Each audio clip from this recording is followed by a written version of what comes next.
ஒரு பக்கம் பார்த்தீங்கன்னா நீங்கள் வந்து ஹிந்திக்கு எதிராக ஒரு படம் எடுத்திருக்கீங்க, ஹிந்தி திணிப்புக்கு எதிராக.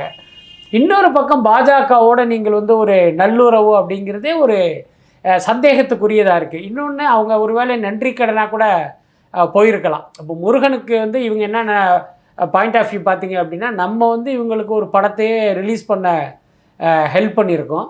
அப்போ நம்ம வீட்டு விழாவுக்கு வந்து இவங்க நம்மளை ஹானர் பண்ணலாம், என்ன பிரதமர்லாம் வரப்போகிறார், அங்கே நமக்கும் கொஞ்சம் கௌரவமாக இருக்குமேன்னு கூட இவர் கூப்பிட்டுருக்கலாம்.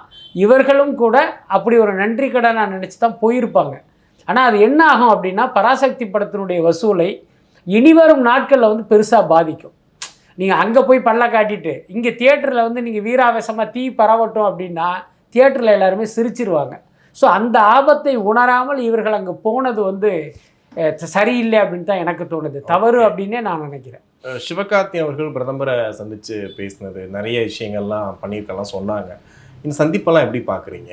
அதான் இது எதுவுமே பார்த்தீங்கன்னா ஏற்புடையதாக எனக்கு தோணலை. பொதுவாகவே பார்த்தீங்கன்னா ஒரு சிவகார்த்திகேயன் போன்ற செலிபிரிட்டிகளுக்கு இந்த மாதிரி நான் விரும்பாத இடத்திலிருந்தும் அழைப்பு வரும். அதை வந்து நீங்கள் தவிர்க்க முடியாது. அந்த யதார்த்தத்தை நாம் புரிஞ்சுக்கிறோம். இன்னும் சொல்லப்போனால் அதுக்கு ஒரு உதாரணம் கூட நான் சொல்லுவேன். ஜெயலலிதா வந்து ஃபஸ்ட்டு ஆட்சிக்கு வரும்போது பார்த்திங்கன்னா மக்கள் விரோத ஆட்சியை தான் இங்கே நடத்தினாங்க. முக்கியமாக பார்த்திங்கன்னா இந்த ஆடு மாடெல்லாம் குலதெய்வங்கள் கோயில்களுக்கு வெட்டக்கூடாதுங்கிறது, அதுக்கப்புறம் பார்த்திங்கன்னா பாஜகவோடு வந்து ஒரு நல்லுறவு வச்சது, அவருடைய வளர்ப்பு மகனுக்கு வந்து ஒரு பெரிய அளவில் திருமணம் செய்து வைத்தது, இது போன்ற வேலைகள்லாம் பண்ணாங்க. இன்னொரு பக்கம் அவரை கன்னி மேரியா, மேரி மாதாவா இப்படியெல்லாம் வந்து சித்தரித்து இந்த அதிமுகவினர் பேனர் வச்சதுன்ட்டு மக்களுடைய வெறுப்பு வந்து ஜெயலலிதா மேலே ரொம்ப கடுமையாக இருந்துச்சு.